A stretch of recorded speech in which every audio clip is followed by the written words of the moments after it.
I'm not alone. I'm a figment of your imagination. You just shook your head no on the podcast. You're slowly going and saying, this is how we're starting. Yeah, sorry, that was bad. But, kind of on par for my performances on your show. Yes, very much so. I'm Taylor Schroll. That's Father Anthony Schroll. Today, we're going to talk about a lot of great things that we'll introduce actually in the beginning of the show because we actually already recorded it. But I'm here to tell you that you need to subscribe to the show. I want you to do a promo for this show like you did a promo for the Sisters of the Poor at Mass. Oh, yes. So you need to subscribe to the show and then just give all of your money to Taylor. ForteCatholic.com/donate. This was, if you like what we're doing, donate some money. It would be very helpful. You literally gave this announcement. They're like, the Little Sisters of the Poor will be outside after Mass. Give them all of your money. And it was hilarious. Yeah, I did it in the same bored priest announcer voice. So it took people like a half a second. Right. But I wasn't kidding. Right. I want them to give the Little Sisters of the Poor all of their money. Okay. But if you haven't done that for the Little Sisters of the Poor, you can do it for Taylor right now. Right. So we're going to record straight through. There's not going to be any commercials in today's show. But in order to unlock that benefit, you have to hit subscribe and you have to go donate at least 4 pennies at ForteCatholic.com/donate. Otherwise, I'm going to find you and I'm just going to do commercials for the entire show. He's going to walk into your house and start doing commercials. He's going to follow you around. Have you heard of YouTube? All right, enjoy the rest of the show.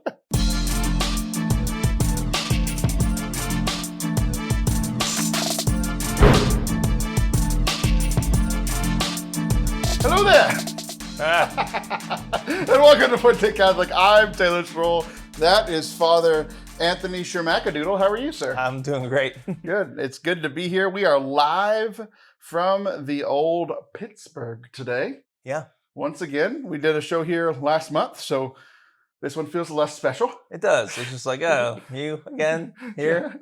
How long has it been? Oh. And I'm also, last time we were like, let's make recording the podcast like a thing we schedule. Yeah. And it was like on Saturday. Yeah. And both of us yesterday on Saturday were like, nah, it's good. Like, I'm leaving in an hour. We're like, I guess. Probably should get it done. That way you don't have to schedule with me again. And that's the whole thing. Yeah, exactly. We got to release something this week. And it's this whole thing. And really, we would rather just be like laying on on the floor. Mm-hmm. Watching our phones. Watching the Olympics. That's been fun. That's a thing that happens. That is a thing currently happening. But we do have a show planned today that I think I'm a little more excited about than I've let on. Okay, good. Yeah. That way I sort of sure we don't really care about you guys. We don't want to be here. You don't want to be here. But hopefully, we're all together for an hour. Are we talking about the show or Mass? Oh, it depends on the Mass and the show. But anyway. I don't want to be here. You don't want to be here. But we're going to spend an hour together. There's currently a Mass happening in that church right there that we are looking at. Mm-hmm. But they don't have a celebrant, I guess, because you're here. We have more than one priest in the Diocese of Pittsburgh, actually. Oh, that's weird. I didn't know that. I thought this was all you, man. No, it's really not. I have put all the good and the bad of the Diocese of Pittsburgh on you. I am responsible for some of both, I think is fair, but not all of both, for sure. Okay, well, we're going to start today's show off by sharing just a little bit of stuff that we've done. Mm-hmm. Then we're going to play one of our favorite games. Oh, no. Is Taylor the Asshole? That's a fun game, yeah. Then we're going to talk a little bit about some of my final thoughts on last week's mission trip that I went on, because we recorded it live but from the mission trip, but it was day 2. Yeah. And more stuff happened. Including some priestly things that I'd like to discuss with you. And then we will also talk about the Holy Trinity, but not the one you're thinking about. Okay. All right. So first, we have done things this weekend. Yeah. We have had a very Forte Catholic experience. We did some Catholic things. Yes. We visited some holy places. We drank. Mm-hmm. We did things that were very silly. I think the highlight of my trip this time was putt-putt. Yes, putt-putt. We went to a fancy putt. Was it called a putt shack? Putt shack, baby. Yeah. Putt shack. So if you've never heard of putt-putt, I apologize. But I'm not going to explain it to you. But the thing that's different about this is, have you ever played Topgolf? I know the answer for you is no. If I would have known that, we would have accomplished that this trip. Yeah. Next summer. Sure. As long as we remain friends in 51 weeks. And Catholic Family Land wants to bring me back. That's why I come here. It's not actually for you. I'm confident in one of those things. Oh, crap. What did I say? Oh, man.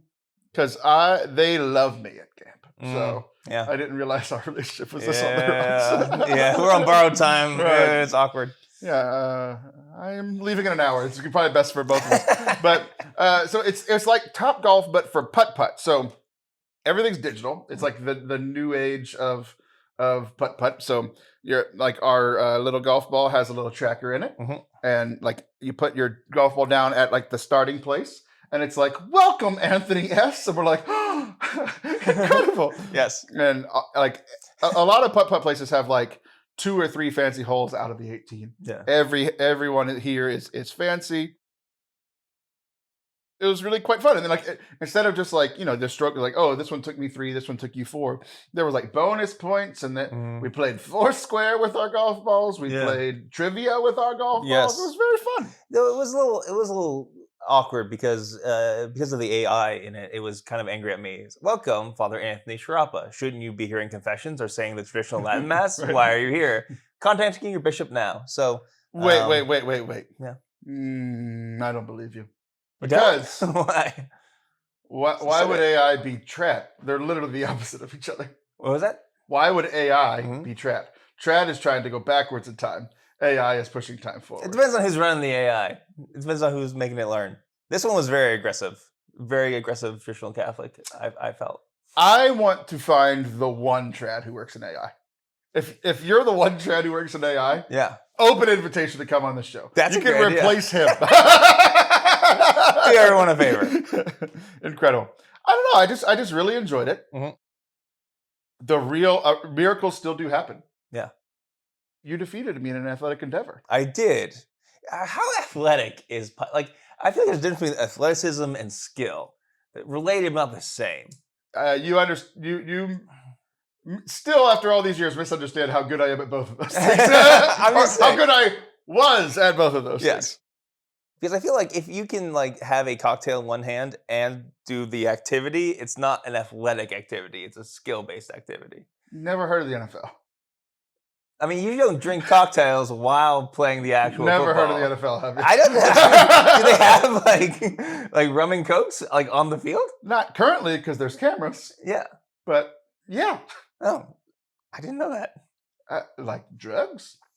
Their bodies hurt, and they put things in their bodies to make their body not hurt. Yeah, but Now I feel it's like you're missing my point. I feel like if anything that can be played with a red Solo cup while doing the activity isn't like a terribly athletic activity. That's just my opinion. I just feel like we played 2 games. Yeah. First game, I destroyed you. It wasn't even close. Second game, just eked it out. 5 points. It was crazy. Yeah. I think it was 15 by the end. Was it 15 by the end? But you did. It was one of those things we both saw it coming. And I was like, good for you, buddy. I was proud of you. Yeah. You did it. I was a gracious winner. Oh, you said gracious. I heard greatest. I was like, what a d***. The opposite of weird. I was the greatest winner. I was the greatest winner. I was incredibly humble, guys. You don't understand. So, we did that. But then while we were also downtown, we went to a couple of churches, one of which was locked. Yes. And you know the priest that was there, so it's his fault. He didn't want us to come in. That's fair. And this was a redemption trip for us. Supposed to be, yeah. Because last summer, we went to this church called St. Patrick's, and it has these stairs that legs don't work on.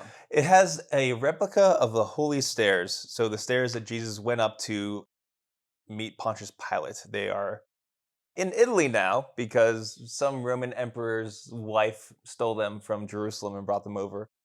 This is a replica of them, and you're not allowed to walk up them with your feet. The only way you can go up them is on your knees, and there's little devotions at each of the stairs that you pray and stuff. And they're like solid marble or whatever. Yeah, there's no cushion. Nothing. No, they are not comfortable to go up. There also are like regular stairs that you can walk up to get up there. But yeah, but it was closed. It was closed, and it was redemption because last year when we went somewhere and ate. We ate at Primanti Brothers. Primanti Brothers, right? Yeah. Which is like the staple Pittsburgh place. And I had like 18 different fried foods on my sandwich. Yeah, like that's kind of the thing. So walking around after was difficult. So I wasn't feeling my best. So I'm like, I might throw up standing up if I like start to do a different motion. This might be it. Yeah, they might be very unholy stairs here. Oh no, that would be bad.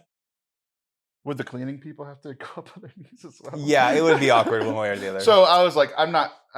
beautiful. We can go in and see the church, but we copped out and we went up the side. Yeah. And I'm like, we went to your mom's restaurant this time. Mhm. I didn't feel like I had eaten everything fried ever. No. I was ready to go. I was ready to go up the holy stairs and locked. No redemption for me. Couldn't get in. Nope. The story of Christianity is redemption, but not for Taylor. No forgiveness, no redemption, just utter rejection. But we went to this other church, which was called St. Stanislaus. Oh, the Stanislaus, right? No, we saw was that a replica of him? Not a replica. We saw a piece of him. A relic. A relic, yeah. A relica. A relica. Took some really cool pictures that I'll post on the old social media. One of which, there was a mirror just there. And I don't know why. I don't know. It was a mirror about 4 feet high, but it was pointed up towards the beautiful ceiling. It's probably so you don't have to go like strain your neck to look at the ceiling. They have those in Rome too. To strain my neck down. Yeah. Well, it's easier than I don't know. I guess it's easier. It's not. Okay. But I took a really cool picture of me looking down into the mirror, looking up into the ceiling, and I was like, "This is very fun." Yeah. There was also a very large place down there called Consumers Produce. And by definition, consumers do not produce; they consume. Producers produce. I mean, I assume they could do both, but it is. You found that very interesting. Took a picture of like a warehouse, but good for you, I guess. Very silly warehouse. There was also a place, apparently very famous Pittsburgh place, where they built an entire railroad to sell fruit.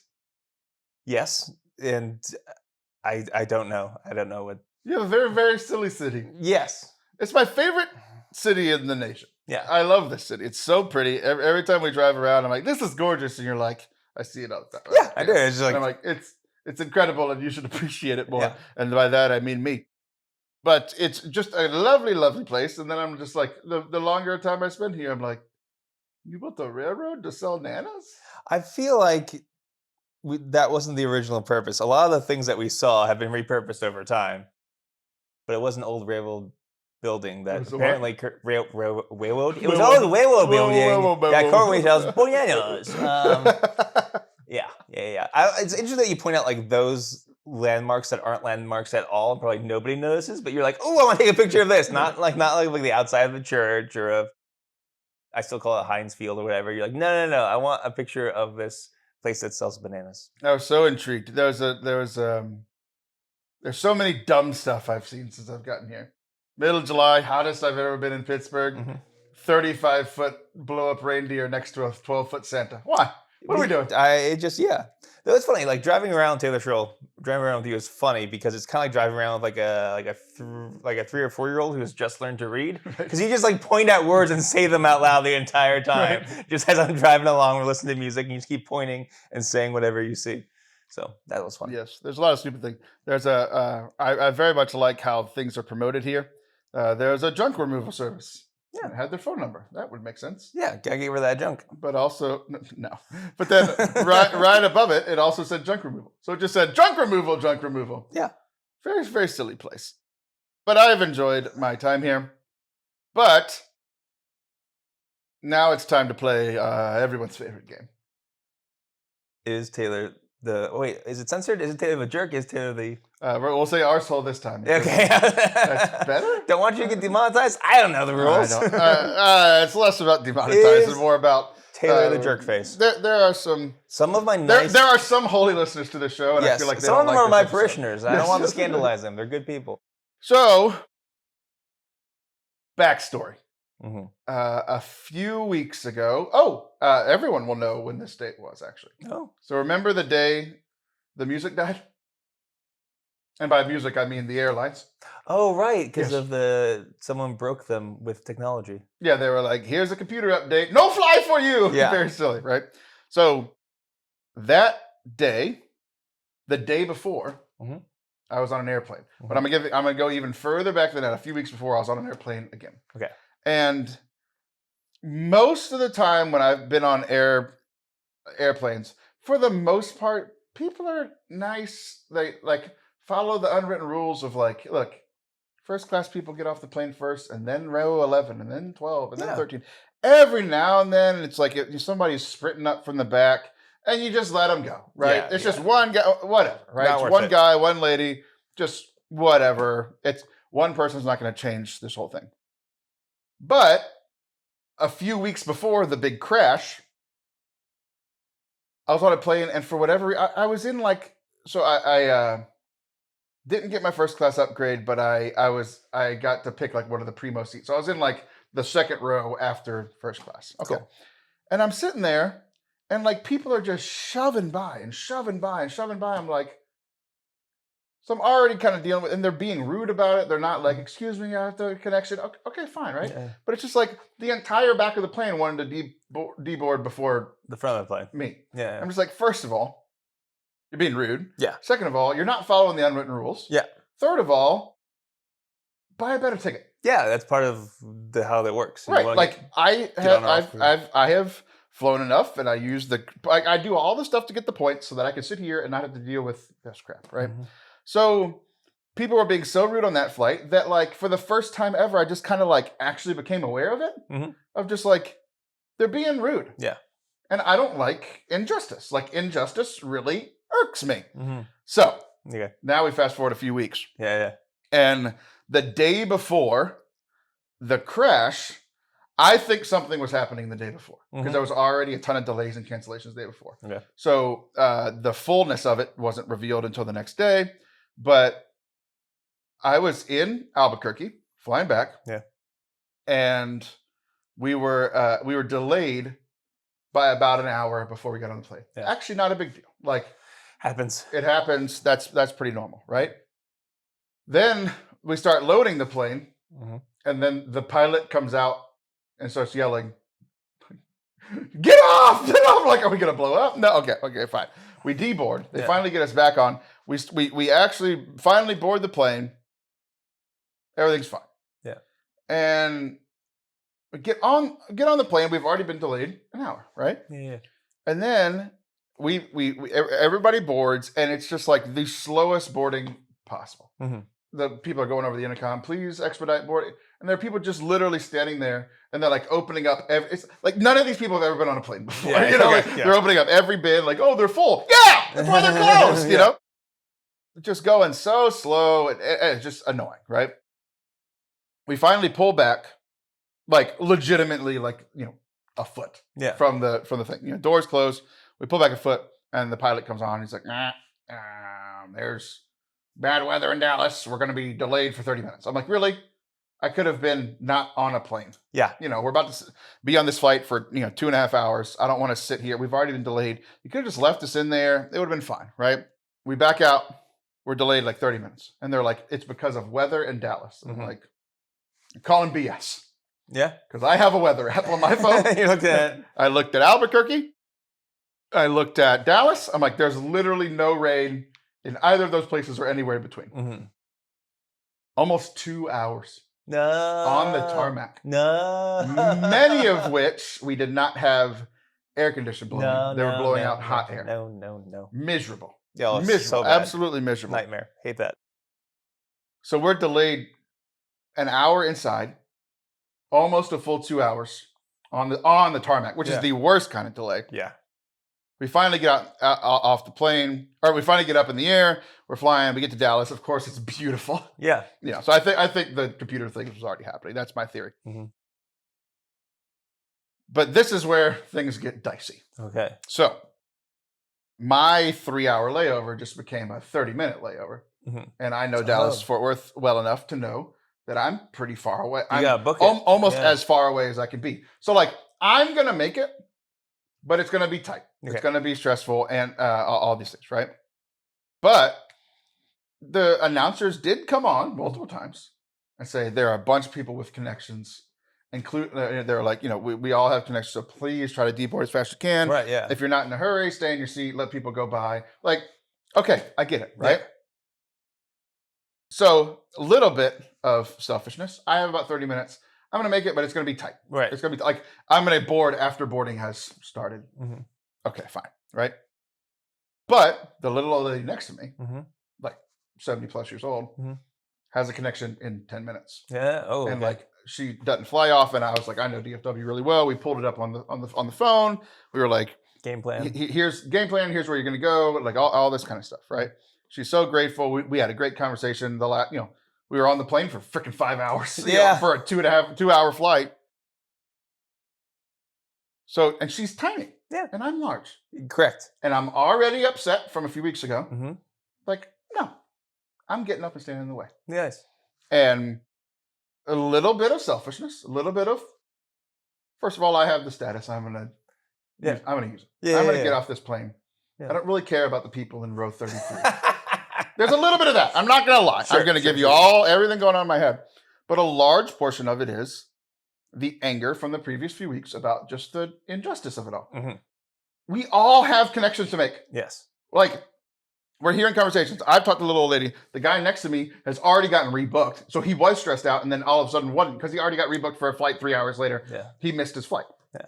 We're hearing from all these people 10 minutes, 8 minutes, 30 minutes. Jeez. And then they come over the intercom and they're like, there's this couple in the back that, their flight closes in 5 minutes. Oh, geez, yeah. And they even said they're in like row 27. Yeah. I was like, they're not making it. Yeah, there's no way. They're not. They're not. I've been here before. Yeah. They're not making it, right? They're in the back of the plane. It closes in 5 minutes. There's just no way, right? Well, sure enough, I'm in, this row 10 or 11, whatever, right? Yeah. And I stand up, and what do I feel immediately on my back? Someone pushing you? Pushing.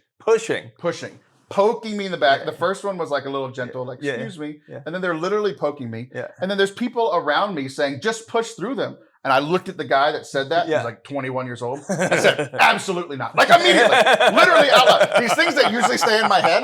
I said, absolutely not. Yeah. And they were like, we have a connection. We have to go. I'm like, so does she. Yeah. And so do I. Yeah. And so does everybody else on this plane. Yeah. And I started making a scene. Because I was not having it. And let's just say the people that were trying to push through, yeah. I get that they're stressed. I've been late for a flight before, but I also know when to accept that it's over. Yeah. They did not know this. Yeah. They clearly don't fly a lot because they were in the last row. Yeah. So a little bit of selfishness, a little bit of anger reared up, a little bit of positive things like, wanting things to be just and fair. Mm-hmm. But also a large portion of it, honestly, was I'm not letting y'all screw this little old lady over. Yeah. She's getting off this plane first. Yeah. So, as we were walking out of the plane, Yeah. the people immediately behind me are our friends. The same people? Oh, yeah, they're behind me. Okay. Because I let the little old lady out. Okay. Oh, I yeah, let the guy in front of me out. Right. And then I leave. Yeah. And then so they're right behind me, pushing, breathing on my neck the entire time. Geez. And as they leave, they're like, thank you so much. Like all sarcastic. And I'm like, you are so welcome, sweetie. Have a great day. That's literally how this interaction ended. So aggressive. What do you think? I was the most Taylor I've been in a long time. Wow. Yeah. That situation's layers. So I knew it was hilarious at the time. Yeah. I was upset. First of all, like when people touch me when they should not be, immediate rage. There's during this story when I kept doing it to you? No, actually, yes. You raised my blood pressure a little bit. But I understand for the purposes of the story. But can't stand that. Or people who just can't accept that you're not the main character of the story. Right. In fact, nobody on the plane is. We all have connections. This is just a bad situation. And when you're in a bad situation, you look for someone immediate to blame because that's easier to put your mind around. So this big dude who's not letting me through, I get to blame him, and that makes more sense for my brain. Right. It's a better story than... They did not make their connection, and they're currently talking about me on their podcast. Oh, absolutely. Because everyone has a podcast. And it's absolutely my fault. Yeah. Not my fault at all. No. So, yeah. Little old lady has a chance. You do not. I'm letting little old lady out. Yes, I'm glad you did that. Were you as virtuous as you possibly could be? Well, no. Definitely not. Right? But could I personally have done better? No. That's legitimately the thing where I walked away and I was like, I was kind of a jerk. Yeah. But at the same time, I was like, I think I did the right thing. Yeah. There's a meeting of there's a jerk level and you just met it head on. Right? You didn't take the high road, right. Didn't take the low road, right on that same road that they were on. I was thinking, like, for me, I'd be like, "Oh, sorry, old lady." Like, I would be like, "I missed my flight. You missed your flight. It's over." I would just go into like a pit of despair. Oh, At least you tried to help one person. Oh, I did. And I accomplished it. Yeah, And that little old lady made her flight. that's beautiful. So it's not. I don't think it's as simple like, is Taylor a jerk? Were there things you did acting like a jerk while doing a good thing? Yes. So it's kind of complicated there. I'm glad you helped out the little old lady because those people wouldn't have. No, there's no way. There's Yeah. no way. And it was just, I don't know, man. There was just all these different. Yeah. Because like even as I'm doing the actions, I'm like looking at what are all the contributing factors going into my decision making right now, and it's just like there was a lot of contributing factors, and it's like some of them less virtuous. Like I have higher status than you. I'm getting off this plane first. Sure. But like others are just like at the same time, I have higher status than you. I'm getting off this plane first. Right. Like spend more money. Buy a better flight. And you know what? Accept the fact that we were delayed 3 hours. Yeah. We don't plan for this. Yeah. Right? No one Like does. Yeah. the only reason it worked out for me is because my airport has 3 flights. Yeah. And I only can book 3 of them. So there's long It is layovers. funny because sometimes like aggressive people aren't used to meeting resistance from other people. Because most people, I think a lot of people who travel are They just met me quickly. right. And I was the largest human being on that plane. Right. But usually, I mean, my perspective is that like normally like, most people try to just like keep their head down, just try to get whatever they have to get like done. And that's me 99% of the time on Right. flights. So I just think of it like you like just push through it and you just staring down that kid. No, boom, and all of a sudden like what do you do when actually there's conflict? Yeah. And it's He out in the withered open. so fast. Yeah. Because he's a child. And he Yes. said something dumb. Yeah. At which I, one, have children, but it was more like my coaching kids. Yeah. Where like, they do something stupid. I'm like, stop, you're an idiot. Yeah. And they're just like, Okay. and that's exactly what it was, except I don't know this child, Yeah. so Yeah. I don't know. The whole thing was just like, but at the same time, like, how are you just going to look at somebody and tell them just barrel through them? Yeah. No! That's not how this works. Also, like, physics-wise, not a possibility. Right, exactly. You're dumb on so many levels. I don't know, dude. It's just, it's one of those things where it's like, usually when I do something wrong, I look at it and I was like, okay, I did the wrong thing. Other times where I'm like, I didn't mean to do anything wrong, but I upset somebody. Yeah. Which like people were clearly upset at me Yes. during this scenario. But it was just something about all this scenario where like I looked at it and I was like, okay, like you said, I could have been more virtuous, but at the same time, just like, I'm not putting up with your crap. Mm-hmm. And it's okay not to put up with people's crap. This is one of the things that's actually a problem in the church is that too often we put up with other people's crap, right?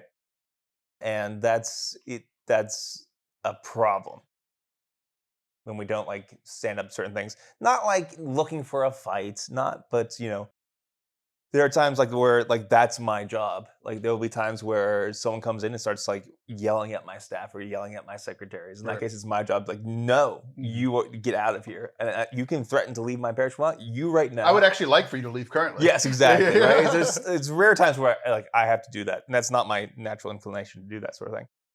But like, it's okay to meet people with that. So I think what happened was that you were trying to do the right thing. But at that moment, you weren't in a position where it was easy to be your best self, if you will. So it was like, it happened. Like it's kind of like, I don't know. I wouldn't call you a jerk necessarily in that. Also, I am like definitely more willing to take your side, even if you were being a jerk. So some of that too. Right. Like, no, Taylor is right. You are dumb. I don't know you. I know Taylor. So just kind of a bad situation. I'm just happy you helped out that old lady. I am too. Yeah. So that's good. So something like good came out of it. That story is the reason why I'm going. Like not that story in general, or not the story in specific, but those types of things are why I'm going to purgatory because I'm gonna die, and those 2 lady people, are gonna be there like burn him in hell, and the little old lady's like, but I made my flight. Exactly. So that's why. And the 21-year-old learned not to talk back to large human males. Yes, gotta be careful. I don't know, man. The confession needed. You might want to confess as a venial sin your attitudes towards those people. That's what I would say. I don't confess venial sins. That's what the mass is for. Fine, then, that is an option. It's usually suggested you confess venial sins. It's helpful, but not necessary. So I have too many mortals to. don't have time. Gotta get the big ones out. out. I don't want to waste anybody's time. Yeah. Because connected to this story, I like for lines to go quickly. Yeah. So I'm going in with my mortals, and I'll be like, I'll go to mass in a moment because I'll say the confiteor. Imagine someone you're doing fish line, just push past it. There have been multiple times. I've already talked about a few on the show of like similar kind of things. So like people being like, "Can I go before you?" No. You should have gotten here first. No. And and then I go into the confessional. I'm like, I'm not confessing this. Go back to the end of the line. Yeah, you're being ridiculous. That's the thing. Actually, brings up a difficult point. Sometimes we feel bad, but that doesn't mean a sin has been committed. This is a big problem for Catholics. Like, how I feel is how I am. That's not necessarily true. Like, someone asking you for a favor and you saying no isn't a sin. But we might feel bad because conflict happened and that makes us feel icky, right? So it's like one of those things discerning that sort of thing. So yeah. It just, stuff happens. And flying is the worst. And I was flying here. Yeah. But you made it. I did. We're all okay. Well, this is not as bad and not as long of a story. Yeah. But I'm flying here. And the week before, I was very sick. Got a stomach bug. Yeah. I hadn't thrown up in years. Mm-hmm. I got all. Oh. And I made up for it. Yeah. Right? So, wasn't currently sick on my way here, but like still kind of queasy a little bit about food and that sort of thing. So I'm sitting next to this guy. And again, I was hoping you were bringing this one up. So I'm big. So I typically, I often get upgraded to first class, but even when I don't, like I get to pick the premium spot. So the first few rows with extra legroom, free for me to upgrade to. Yeah. Exit row, free for me to upgrade to. And so I have the seat. It's an exit row. I'm in the aisle, and there's nobody in the middle of us. And then for whatever reason, this guy, I guess, was on standby, and he comes on the plane. Yeah. And again, I know I'm big, and I'm aware of this, but at the same time, I can't do anything about, at least currently. Yes. But I could do something about being fat. I can't do anything about how wide my shoulders are. Right. There's nothing I can do about that. How God made you. It's your structure. So when I sit down in a chair, I have to have the armrest. Right. Unless you're I'm literally having to do this. I've done this multiple times on planes where I've just been raising my hand. Yeah, so I can let the person. That's also uncomfortable. This is stupid. Yes. This is what I do. So I just try to be a smell nice your person armpit the entire time. That's not helpful. I'd rather So I'm large. This guy's tiny. Mm-hmm. And again, just kept pushing my arm off the armrest. And I'm just like, no. No. That's not what we're doing here. Yeah. And I'm kind of wrestling with him a little bit. We never talk, never make eye contact. He's just being a jerk. Yeah. Passive aggressive. And he's probably thinking I'm being a jerk, but I'm like, buddy, I literally can't do anything about this. Yeah. You fit in this chair, I don't. I don't know what to tell you, And then we're doing that for an hour, and then he pulls out the smelliest sandwich. Resorts to biological warfare. Yes. And I can't do it. And literally through the first half, because I'm queasy, the smell just, I feel like I'm about to throw up. Yeah. I just make it through it, and I'm like, look, my last flight experience was the one that I told you about. Yeah. I'm trying to stay back under I'm trying to go back into my little shell. Yeah. I got my AirPods in. I'm trying to go back. Even now, thinking about, literally just thinking about the smell is, I'm going to throw up on the podcast. He eats half of it. It's nasty. Dude, I'm legitimately smelling right now. It's so bad. Yeah. So pungent, so terrible. He eats half of it, and then he puts it away. I'm like, there is a God. He put it away. I went through this suffering. It is now over. Now I just have to arm wrestle this guy whose arms are literally toothpicks. Okay, great. And then 30 minutes later, he pulls out the second half. Yeah. I got up and left. Yeah. I went to the bathroom. I opened the emergency exit. I walked off the plane like Tommen in Game of Thrones, for those of you who know that show. Like, I went to the bathroom, and like, I typically don't spend a lot of time in the bathroom on planes because Who would want to? I plan better than that, right? But I didn't actually have to use the bathroom. Just had to get out of there. But I stayed in the bathroom for a good 7-8 minutes. Just kind of stretching, just kind of moving around. And then I got out of the bathroom, and I was like, look, I don't want to be a jerk if somebody really needs the bathroom. I walk out, there's nobody waiting, so I just kind of hang out in like the spot and where like the workers hang out. Yeah. And then I go back, and it's over, and then I sit down. I just kind of put my arm down on the armrest, and then we go to play. So I'm just like, dude, like I didn't. There wasn't a scene. There wasn't. But it's just like, I don't know what's going on with people, man. Like, I've flown a lot recently, and I've had no problems, and then huge problem, and then just slight annoyance on this one. It's crazy. Yeah. So I don't travel a lot, but I've been on planes, plenty of times. I have a general idea what to do. But even like without thinking about too much, like one of the snacks I like, especially when traveling, I like to get some beef jerky. But I never get it because I know it has a smell to it, and people around me might not care for that sort of thing. Beef jerky's fine. Yeah, but just even that, I'm just saying, like, I think about in general, like, I'm not going to bend over backwards for everyone else, but like, oh, is this something easy that I can avoid or not do to not be that guy? Right. Like just like basic decency. Yeah. Just like, eat later, bro. Okay. Yeah. All right. Let's talk about holy things. Okay. You want to talk about holy things? All right. A lot of this is, like I mentioned earlier, last week's episode was just so much fun. Live audience, another, we have back-to-back live from a place. Live from New Mexico, live from Pittsburgh, right? Yeah. But I had some other follow-up things that I wanted to talk to you about. Yeah. Particularly one that I thought about you while I was there. Oh. So the overarching part of this conversation is, we brought this up a little bit on last week's show, but I wasn't ready to fully dive into it.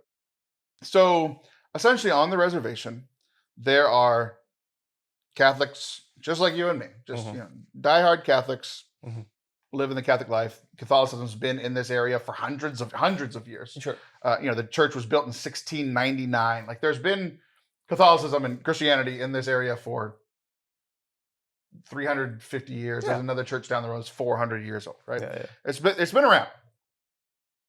But there's also a lot of people on the reservation who they have like the old Native American religion, right? And then the more confusing part is most of the people are somewhere in between. Yeah. And like, I don't even know where on that spectrum they are. Sure. Because I don't know them. But like, I was just kind of picking things up while I was there. I'm just like, it was just kind of putting up some radars that go off whenever you're like, essentially the question came up a lot, like, is this Catholic? Is this Christian? Multiple times, right? And I was kind of wrestling with that.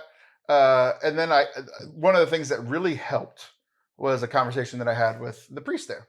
He's the pastor at this parish. He's a Franciscan, 72 years old. Yeah.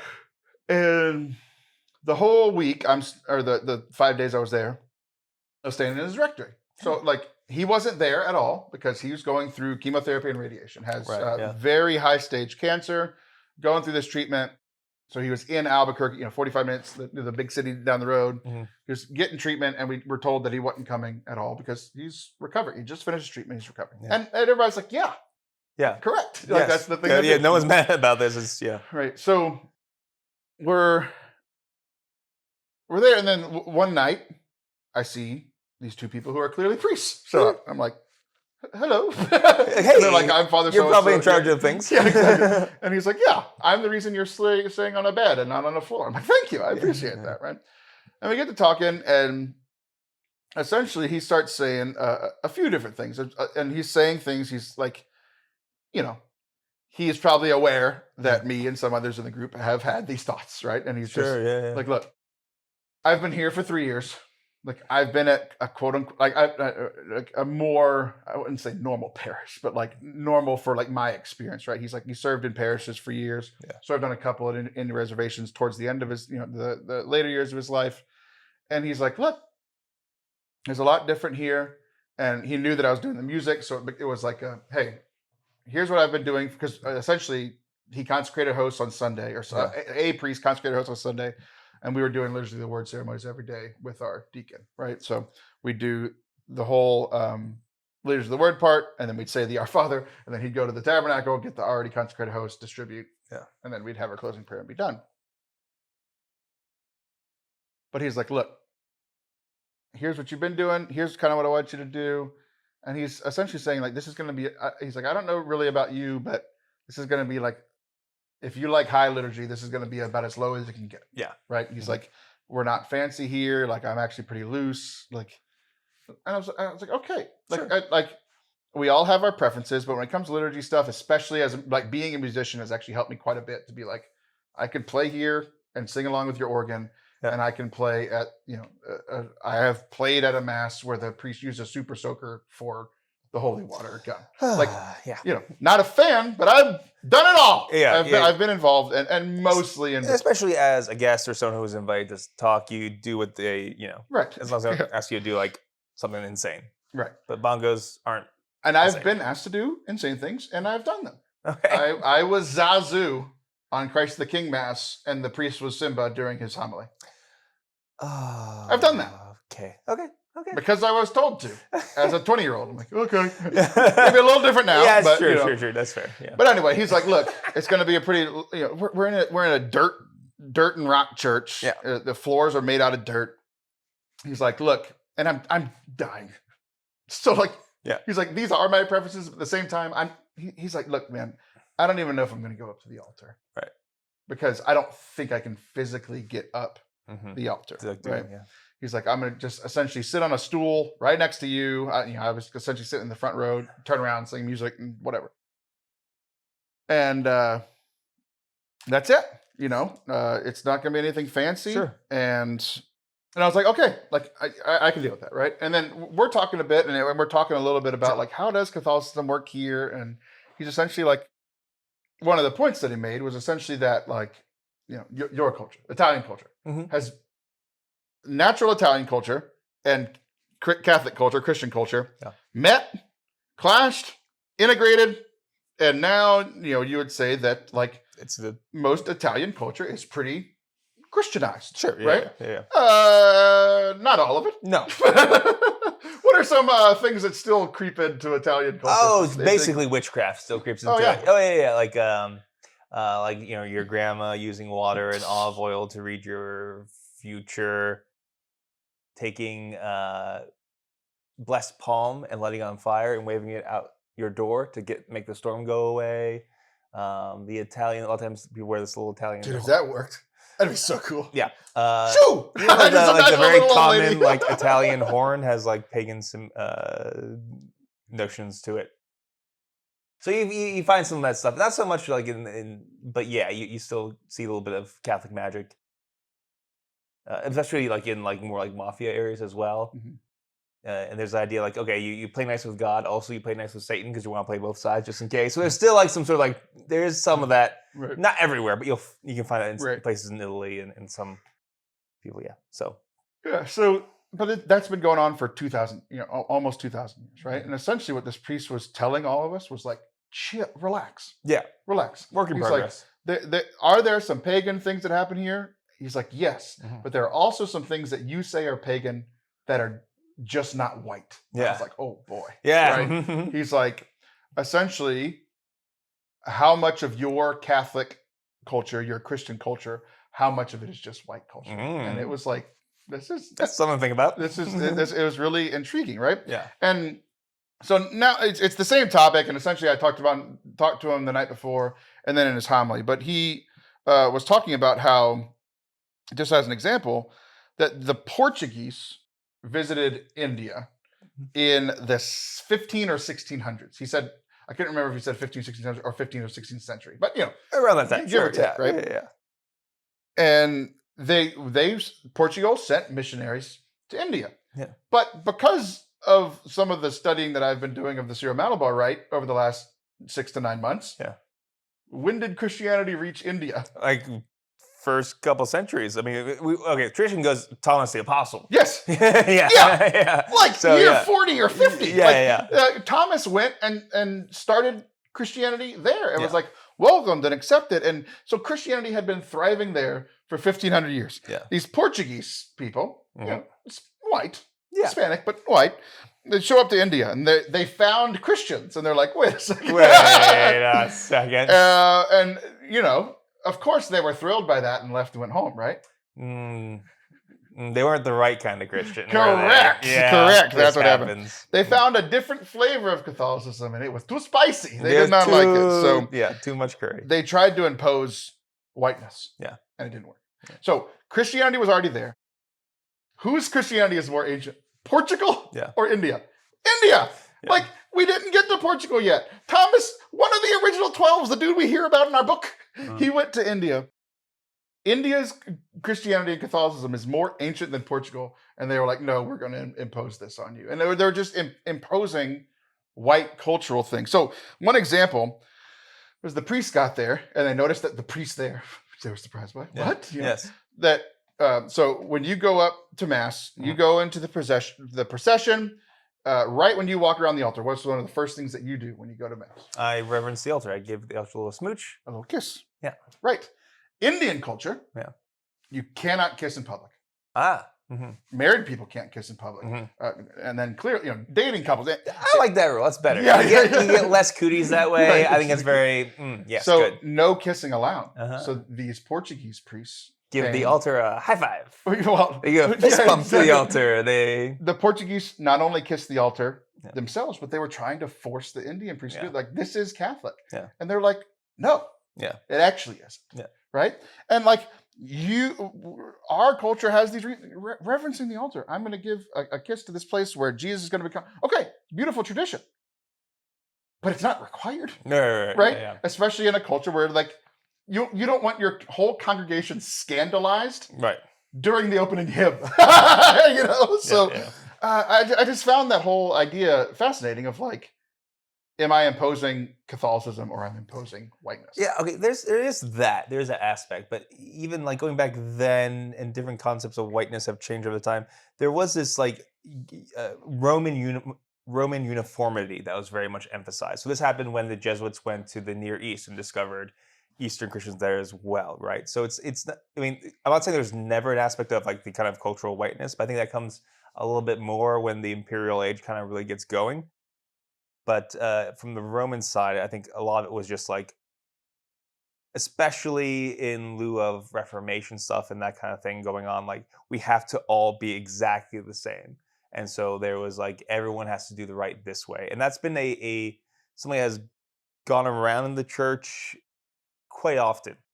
Even like with like in medieval times, trying to make sure that everyone was doing right the exact same way and that exact same way and that sort of thing. So there's an aspect that's not just like kind of a whiteness thing, it's more like a Roman uniformity kind of thing. There's an aspect of that as well. But I think when you talk about like imperial age stuff and that, then that creeps in culturally as well. It's not just us too, it's evangelical missionaries, going to spread Christianity, but a lot of times it's very heavily emphasized that it's basically white culture as well. So those are interesting things to think about. And because Catholicism doesn't mean strict uniformity, it means everyone belongs, right? And there is acceptable and to be celebrated differences. Like one of the coolest things, and it's especially I think for Romans, it's especially cool, is like when you go to a different rite, a different liturgy, you're like, oh, this is Catholic too. And it's different, and it emphasizes different things. And it's like, oh, it's like looking at this eternal truth, but from this different perspective that gives you glimpses into it. And that's a beautiful thing. We should celebrate that. And with Vatican II, there's been more of an emphasis like, oh, actually, we want you to keep your traditions. Sorry about burning all your books. We sent our Jesuits out there and they went a little nuts. And that's our bad. Can you figure out what you used to do before we burned all your books? And that's been like an ongoing project in the church. Yeah, I just found it fascinating. Essentially, he came around to this idea of relax, right? Because it's like, you can see, he's like, you can see things. So there was a funeral and it was just beautiful. I might have talked about it a little bit last week, but like beautiful just how they do funerals. It's just different, right? Mm-hmm. But like for this funeral, a medicine man went out and prayed over the body, prayed over the burial site. Yeah. But then they had a Catholic mass for him, and the priest went out and said all the prayers that you would pray. You know, so it's like there's some stuff that still would like, you know, why are we letting this pagan thing happen? Right. And essentially, the priest's idea was, or suggestion was like, just relax, right? Because us as Catholics, we celebrate the things that were pagan that have been Christianized. Right. Yeah. You know, we celebrate the Christmas tree. You know, we celebrate the cross, this pagan symbol of torture. Yeah. But it's not like that just happened one day. No. The Pope sends out a memo. There wasn't Twitter. There wasn't text message. You know, it's not like he was just like Christmas tree mine now, and then all across the world it wasn't a pagan symbol anymore. Right. It was like it took time, right? It took time for. He mentioned you mentioned a similar thing with Italians, right? Where it's just like, you know, the yelling at a cloud, you know, became burning incense. You know, it's like old religions burned incense. It's like, yes, but ours is to our God. You know, and like we've gotten comfortable with that. And then he was like, you know, in Native American culture, like this idea of like amulets of protection. Yeah. Like Catholics still wear those. We just call them sacramentals. Yeah. You know? So it's just like there's things. He's like, it's taking time. It's going through all these things. These things don't happen immediately. And, you know, it doesn't solve the whole issue, right? Like things that are pagan need to not be part of our religion. Like I understand that, right? But at the same time, we don't need to be scandalized by everything in another culture. There's often just like a lot of panic among Christians with good intentions, I think. A lot of times like, it isn't right, we have to make it right now. And without kind of like taking a step back and what's the best way to form this? Like you can't make a garden perfect on day one, right? Or even where like, the idea of like sometimes weeds need to grow up a little bit so that you don't mess up the plant that's there. That's good, right? So it's this like process and relaxing and realizing that like not being lax, not being like I don't care that things aren't like perfect, but taking a kind of wider lens view and realizing that God is in control, that history moves slowly, and how can we tend to this garden in a way that doesn't destroy it? So like what's the best way to get it to where we want it to be? And that takes time and even hundreds of years for things. And things can kind of go backwards and forwards too, you know? So yeah, it's just a lot of times we need to just take a deep breath and relax. And like, you don't make a garden one day. You don't paint a painting one day. This is a process. And that's okay. There's going to be some bumps along the road. Right. I just loved his outlook on it. He's like, essentially, look, I'm the pastor here, but I'm here for a blip. Mm-hmm. That's true. For 400 years. Yeah, you know? There's important that humility. It was very funny hearing him as a Franciscan hear about. He pointed over to a mountain. He's like, "You see that mountain over there?" Yeah. It's like, "Yep." He said, "You know why that mountain is famous around here?" I said, "I don't." And he said, "Well, all the Franciscans who came in and told him they were pagan, they got thrown off that mountain." So he's like, so things are better now. It happened more recently than you might think. Yeah. But he's just like, look, it's a gradual thing. Yeah. If I come in and I'm like these Portuguese and I'm with Indian, just like, boom, no, it's not going to work, right? Yeah. So to end that story, you know, he had said, you know, it's going to be a very lax, not high liturgy kind of thing, and I'm not going to be able to go up on the altar. And I'm in my mind, I'm like, I don't know what you're going to do then. Yeah, so you guys started the liturgy and weren't sure if it was going to be a communion service or a mass until it happened. Essentially, right? Yeah, we never talked about it because I didn't want to like question it, but I'm just like, that Deacon was there to help, right? Deacon was there helping, bringing in his mic and stuff. Like Deacon was helping. Yeah. Okay.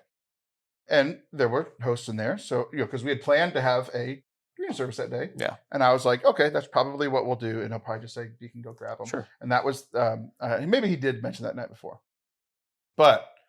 This old priest who's literally just finished all this stuff, who just he got up and he walked up the altar. Yeah. And I'm the only person in the room. Because the only people talking the night before were me, him, and the other priest. The other priest's not there because he's getting ready to do that funeral. Yeah. I'm the only person in the room that knows that he can't do this. Right. And he's doing it. And just the sacrifice of this 72-year-old priest. And this priest that multiple people in the group had been feeling, not necessarily towards him, but just like, how do we deal with this pagan stuff? And he comes up and he gives this great homily about everything we just talked about. Yeah. And then he goes up, and everybody in that room is like, yes, priests go up to altar now. That is what happens. And then just like, no, you don't understand. We're sure if he was physically able to do this. He did it. He went up there. He said he did the entire consecration, and then he had deacon distribute. Yeah. But he did the entire consecration. And I'm just like, just the beauty of this guy, the sacrifice of the priesthood. And that's why I was reminded of you, just like, we talked before, like, it's weird how the two priests who have reminded me the most of you are old, and one's retired and the other one's close to retired, which is funny because you're not old. But two, it also gives me some hope of like, he's going to make it. Yeah. Anthony's going to make it to 75 or whatever as a priest. But just, I don't know, man, just it reminded me of like the unseen sacrifice that our priests make. Mm-hmm. Because like, myself included, can come on here and complain about priests and bishops all the time. But it's just like, some of them can be jerks, just like me on the plane, right? But it's just like, look, man, like the sacrifices that we don't see. Like I literally got a glimpse into being the only person that saw his sacrifice that day. He came from Albuquerque literally just to say mass for us and then left. Yeah, it's beautiful. It really is. It's awesome. Yep. It's awesome. So, yay. Can't wait for you to be a 75-year-old priest.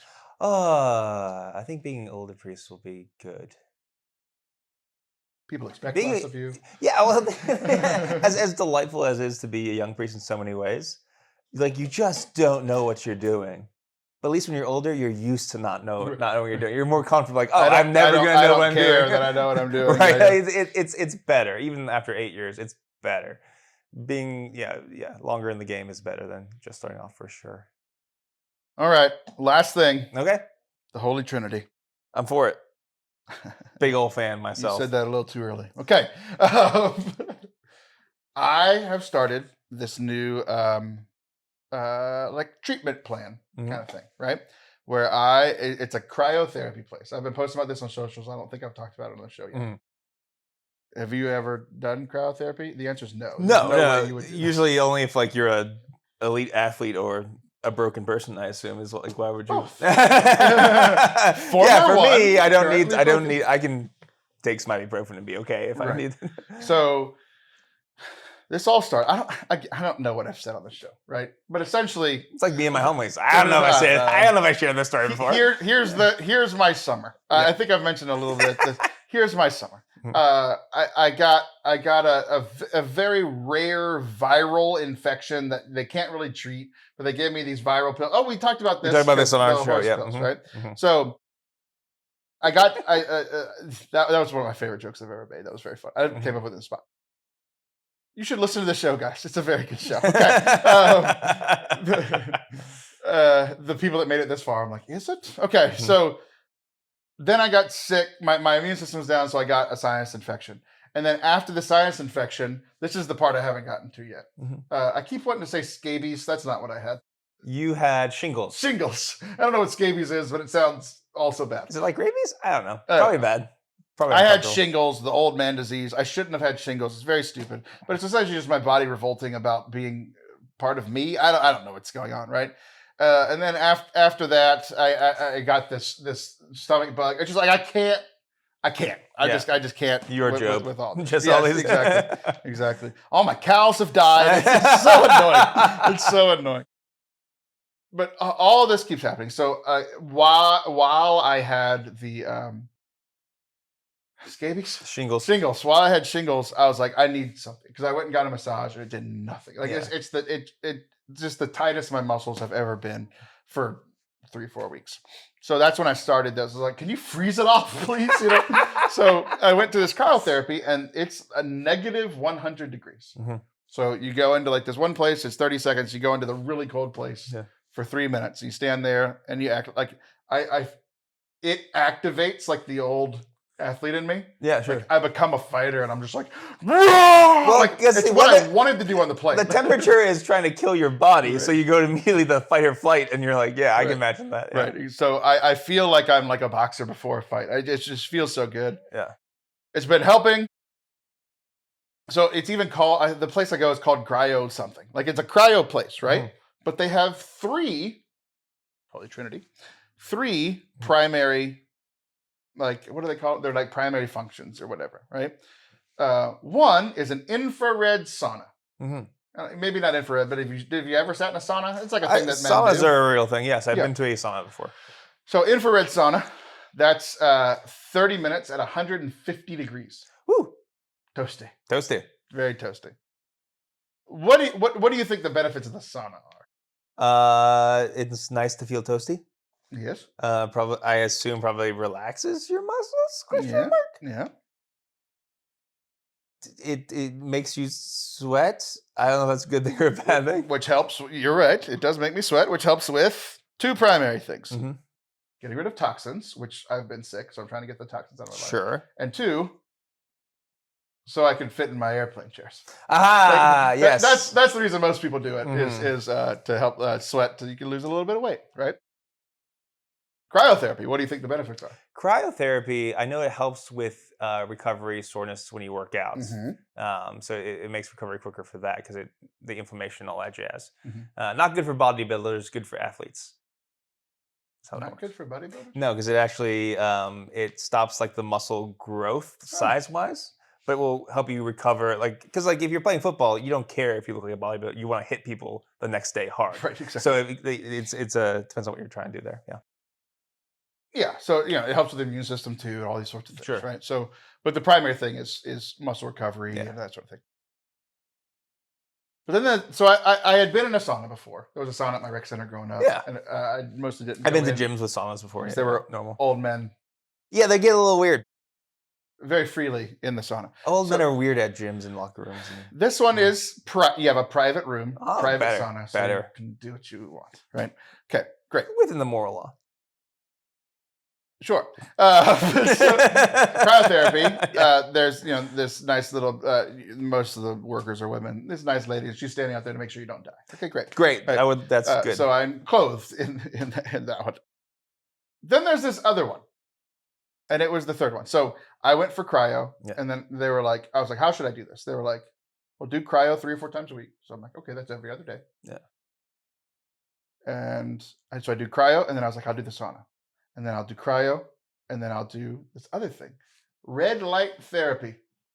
Any ideas? It takes away Superman's powers, I believe. Yeah. Because other than that, like I'm thinking gimmicky, but what's it supposed to do? I want you to tell me what you think it does because it is the most it feels gimmicky and weird. Right. Red light. I mean, I know like something like blue light kind of wakes you up. It's important to get certain spectrums of light for your body to produce vitamins, I think. Don't take any health advice from me. But so I assume that's either something with the light helps your body produce something that is good for you and bad for Superman. And that's my best guess. You know about as much as I did, but sillier. Good job. Okay. Yeah, that's about right. I went in and I was like, look, I'll try it. Why not? Try it, yeah. It seems fake. Yeah. Like essentially was what I was like. It seems fake. So what it looks like looks like a tanning bed. Mm-hmm. So I've never been in a tanning bed, but I've seen them. Yes. Right? You go in and then you close the door on yourself. And again, you're wearing whatever you would like. And, there's red light on your body, 20 minutes. Mm-hmm. And you feel nothing. In sauna, I feel very hot. You definitely feel a thing in the sauna. 150 degrees Fahrenheit. And then in cryo, negative 100 Fahrenheit. So I have a 250 degree range of treatments that I am doing here, right? Yeah. I feel very cold in cryo. I feel very hot in the sauna. Yeah. I feel zero in the red light, right? You literally just lay there. They say it's fine to have like your AirPods in. Okay, fine, right? What they say is that it's good for your skin, just like, the outside of your skin, but also that it's very good for muscle recovery. Okay. And relaxing your muscles, similar to cryo, right? Sure. Here's the catch. Ooh, yeah? I'm scared. I did some research, both in talking to the people that work there and also my own research, because apparently I'm Aaron Rodgers, I guess. But I'm going to give you one guess, and you're going to be able to guess it because of how which one has more scientific proof that it works? Oh, definitely cryo. Nope. What? Red light? Yep. Has more scientific proof that it works There's more like studies done on red light than cryo? Yep. I doubt. I don't know what to tell you, man. I like literally all the same assumptions that you have going in. There is more proof that red light therapy does more for muscle recovery than cryo does. Yeah. There's more study, and there's less studies just on the sauna in general because it's just like it's hot and you sweat. It's good for you. You'll feel good if it makes you feel good. There is something good about that. Right. At the very least, like it's nice to feel good. That's a benefit. But cryo is like more of a newer fad. But I figured that it had some scientific benefit. Otherwise, there wouldn't be all these places popping up. It's not exhilarating. It's not fun. No, But it's like I figured there was somebody smarter than me that knew what they were doing. Like infinitely more proven scientific studies of like inflammation going down, muscle recovery going faster. It's crazy. You feel nothing. And apparently it's the best thing in the entire place. most of my like knowledge of cryo or other stuff is basically from other YouTubers telling me things. So I don't even know what I know. Right. I'm not going to do either. Right. But if it's good for you, then sure. You and I almost went and did cryo yesterday. I was going to make you do it yesterday. No way. No, yes. Why would I do that? No. Content. Oh wait, that would maybe yes. I do understand the. We almost did this show from cryo. I'm sure that's been done before. So it got me thinking of like, man, red light therapy is prayer for me. Of like, I in my life, especially when it comes to faith things, I love the active things. I love the going to give talks and leading worship and the flying on planes and yelling at people and like going to confession. I feel something like going into cryo or like going to the sauna. It's like the sauna. It's like, oh, I'm getting rid of the toxins. I'm getting rid of my toxic sins. I go and I serve at foundations or I serve like this mission trip. Like it makes me feel something. I feel nothing in prayer. Mm-hmm. Which one's the most beneficial? Yeah. And it's very often. Very often we go to prayer and it's kind of either just normal. Sometimes it's a little bit nice. Sometimes it's a little bit not nice. But a lot of times it's just kind of like, meh. Right. I mean, at least it's a felt experience from it. But that doesn't mean it's any less. I like that. That works. I laid there for 20 minutes and I felt nothing. And it was the best thing for me. Cryo, prayer. Same thing. No, not cryo. Red light therapy. Red light therapy. And yet, it feels really nice. And the other things work. Yeah. It works. Sauna works. There's good things. But it's not as good as the thing that I doubt that it works a little bit more. And I was like, so that's what I thought about. So I'm going to replace all the lights in my chapel with fancy red lights. That's what I'm going to do. I'm not going to do that. It's probably expensive. I was like, well. The pastor would probably be angry with me. No, you don't have to do all of them. You're being ridiculous is essentially what you're doing. Fair. But there are a couple of red lights in the church. There are. Like the one that says that Jesus is here? Yeah, the red light candle. Therapy. Adoration is not red light therapy. We made the connection. All right, that's what I have. What do you want to talk about today? I'm done talking. Are we going to fight now? I'm done talking. Get up. No, it's great to have you, as always. It's cool to have a friend in my house. This does not happen to me as a priest. Like I go to other people's houses. Am I the only one who's ever stayed? Yes.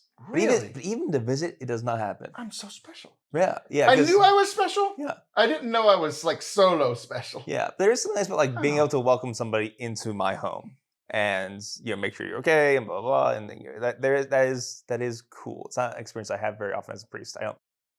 If we host people, it's like for a staff party, which are fun and great and whatever. They work in our basement. They're not as cool as me. No. Some of them are cooler than you. No. Not as special to me. No. But yeah, so I think that's been great. It's great to have you. And yeah, it's funny because you are a very good host. And there was one moment today that I thought I was overstepping because you were like, "Hey, I'm going to mass now," and I'm like, "I went to mass yesterday, so I'm not going to those. I don't work here." So I went into your room, and so you have two rooms. You have like your living room, and then sitting room, and like the bedroom that's connected to the bedroom. Right, and I typically don't go in there, but like when we hang out, we're in the living room part, sitting room area. And multiple times when you have to, when I come visit, you have to go do priest things, and I'm like, oh, I'm gonna go in there and play Xbox. And you're like, yeah, fine. Yeah, absolutely. But typically it's when you're gone And then I went in there this morning and I was playing Xbox, and then you showed up. I was like, oh, I'm intruding. And you were like, hello, a friend, bye. I'm like, oh, you're so nice. I was in between masses. I went to use the bathroom and just, I didn't clean my shave a little bit and everything. And I hit your mic. And I was like, oh, Taylor's playing video games. That's probably nice. Yeah. It was nice. It was nice. I was playing NCAA football. I played 5 games, lost the first 4.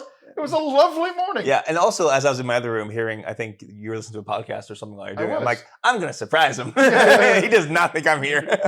Well, which is funny because it's not the time you scared me. The time I scared you, that was very on purpose. That time it was like, I'm going to surprise you. What's going to happen? This time I was like, I'm going to try to scare Taylor. Delightful surprise into immediate terror. Yeah. The Father Anthony Schroll Yeah, I just kicked down my door knowing you were inside. I was like, there's Big Bird kicking down this door. Mm-hmm. So. Well, good. I'm glad that I was here. We'll hopefully do this again next summer if we're still friends. Yeah. We'll see. We'll see. All right. I'm Taylor Schroll. I'll be back next week. He's Father Anthony Schroll, but he'll be back in 3 or 4. Bye!